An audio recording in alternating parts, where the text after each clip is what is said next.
Ce programme est déconseillé aux moins de 12 ans. Voici ce que sa femme a fait à l'enfant de sa rivale. Mais quand quelqu'un meurt, il y a des mots qu'il faut dire à ses parents et puis le cœur va être apaisé. Je leur ai fait du bien. J'ai élevé ces enfants comme il se doit. Et mon enfant est parti chez eux, même 6 mois. Mon enfant n'a pas fait. Et ils ont frappé mon enfant pour tuer moi.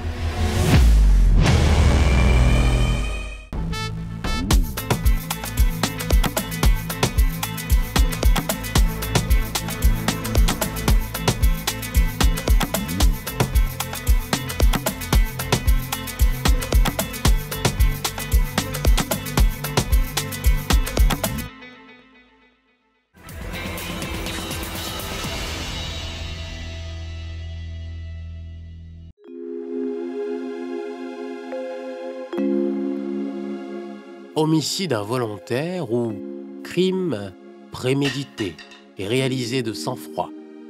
La marâtre Adeline a, semble-t-il, usé et abusé de son statut. L'enfant admis à la morgue, la marâtre alerte son compagnon qui informe à son tour les parents du petit Evans, une fois revenu de son lieu de travail. J'étais assis à la terrasse et voici que ma nièce et son mari sont venus. C'est là nous on a demandé. On a dit mais qu'est-ce qui se passe ce matin-là? C'est là, il était assis, il était vraiment mélangé. Quand j'ai demandé, j'ai dit parler, il dit il y a un malheur. J'ai dit malheur. Malheur qui est mort? Ils ont dit c'est notre côté. Nous ne pensons pas à l'enfant.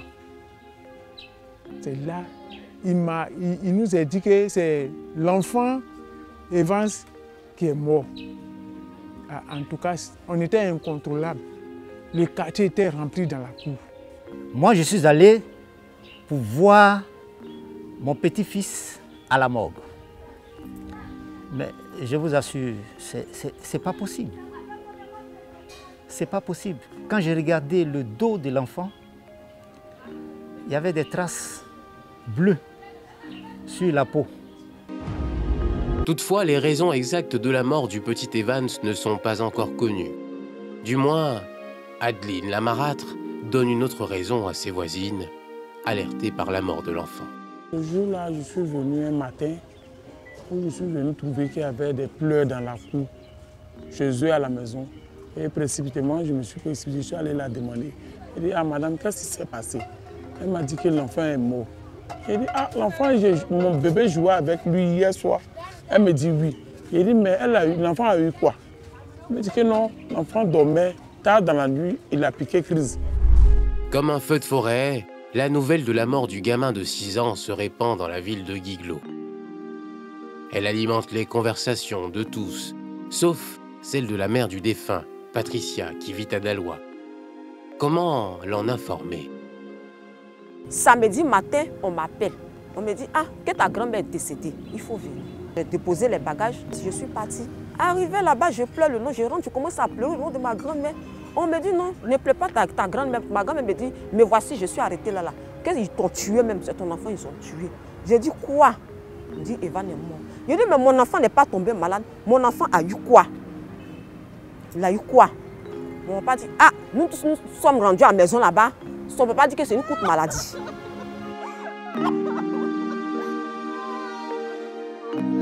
Difficile de contenir une mère qui veut en finir avec la vie. Patricia est préoccupée par les causes de la mort de son fils, d'autant qu'elle avait des appréhensions sur le traitement que lui infligeait sa marâtre. Lorsqu'elle retrouve son calme, Patricia décide d'aller demander des comptes au père de son enfant. Patricia et sa famille sont impressionnés par l'absence d'émotion chez ce dernier et sa nouvelle compagne.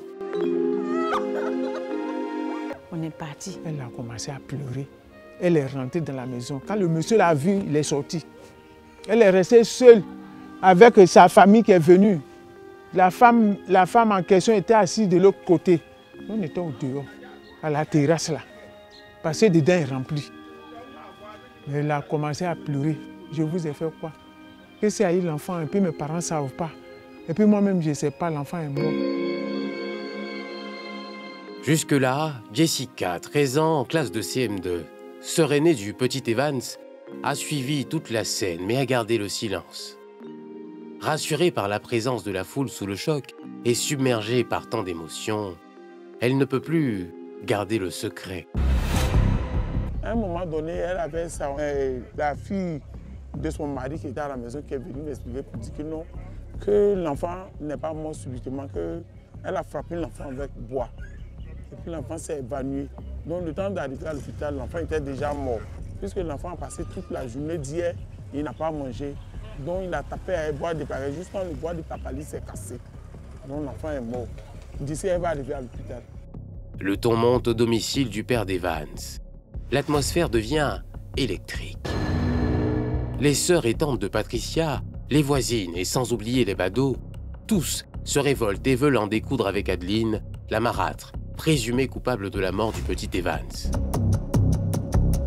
Décontenancée par le mutisme de Fabrice et de sa compagne, Patricia et ses parents décident de regagner leur domicile avant que la situation ne dégénère.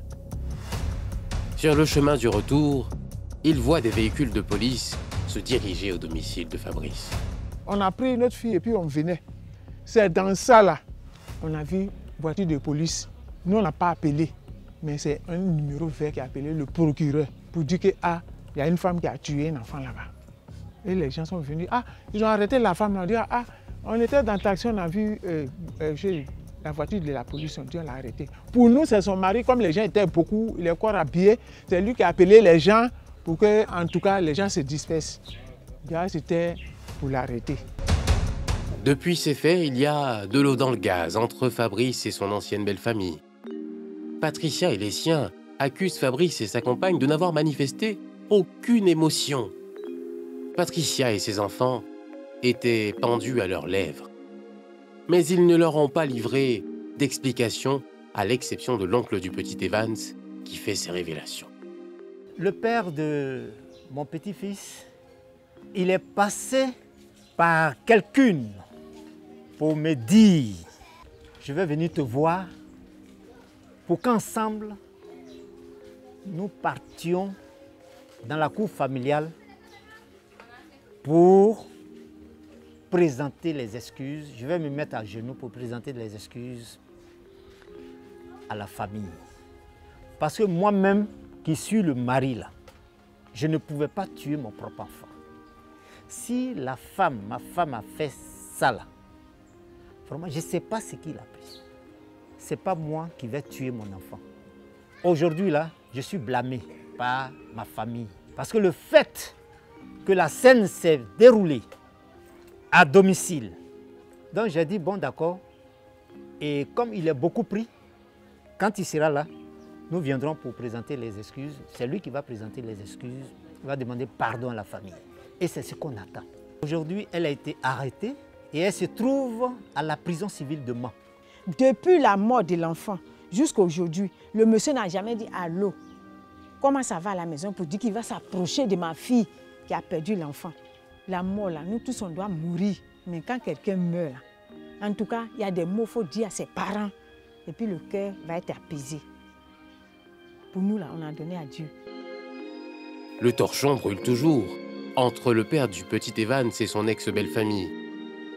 Entre rancœur et incommunication, le petit Evans est inhumé par son père, à l'insu de sa mère.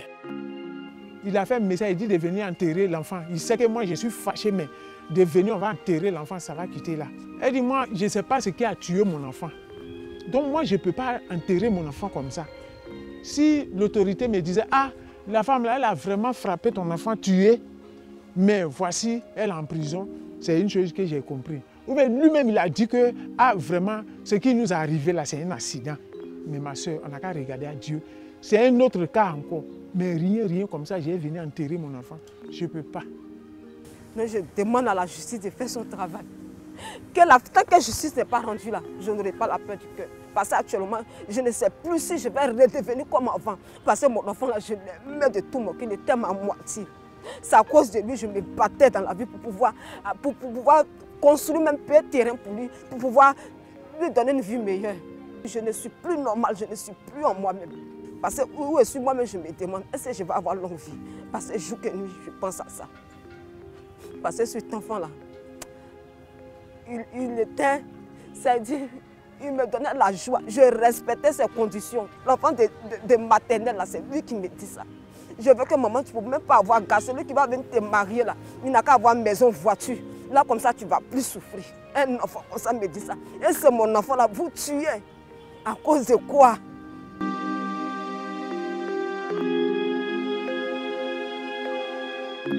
Patricia soutient avoir donné naissance à son fils toute seule, dans la maison familiale, tandis que son compagnon était parti en week-end avec une autre femme. Elle affirme avoir été secourue par des voisins qui l'ont conduite à l'hôpital. Elle ajoute avoir elle-même payé les frais de l'accouchement. Des faits que nous n'avons pas pu vérifier auprès de son conjoint, qui n'a pas donné suite à nos appels. Pourquoi cet acharnement de la belle-mère, la marâtre, sur ce petit enfant? Il faut essayer de comprendre le comportement de sa belle-mère sous plusieurs angles. Est-ce qu'à l'intérieur d'elle, tout est au beau fixe?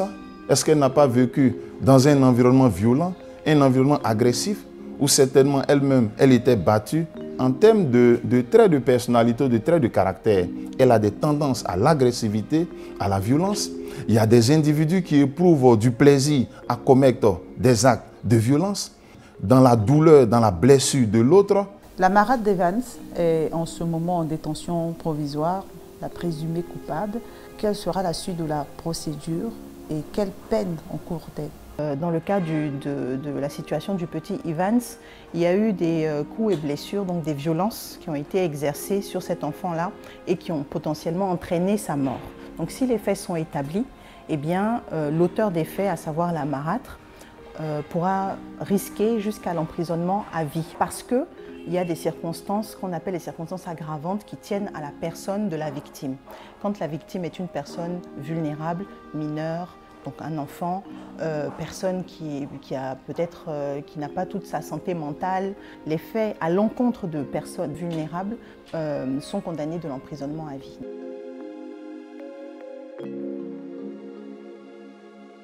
Le rideau est loin d'être tombé sur la mort du petit Evans. Sa marâtre Adeline, auteur présumé de sa mort, est en détention provisoire à la prison civile de Mans. L'affaire doit passer aux assises qui se tiennent 2 fois par an. Pendant ce temps, Jessica, la sœur aînée d'Evans qui a révélé la vérité, ne reconnaît plus ses aveux faits à Patricia. Elle aurait subi une sévère bastonnade de son père en raison de ces révélations. Quant à Patricia, sa peine est immense. Scandalisée, elle n'a pas pu voir le corps de son petit garçon, encore moins assister à son inhumation. Plusieurs questions restent pour l'instant sans réponse. Pourquoi Adeline a-t-elle jeté son dévolu sur Evans alors que Fabrice avait d'autres enfants? Était-ce à cause de la rivalité entre elle et Patricia qu'elle a littéralement chassé de son ménage?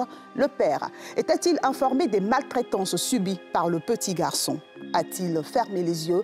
Un flou règne encore sur cette affaire fétide et nauséabonde. Bonsoir.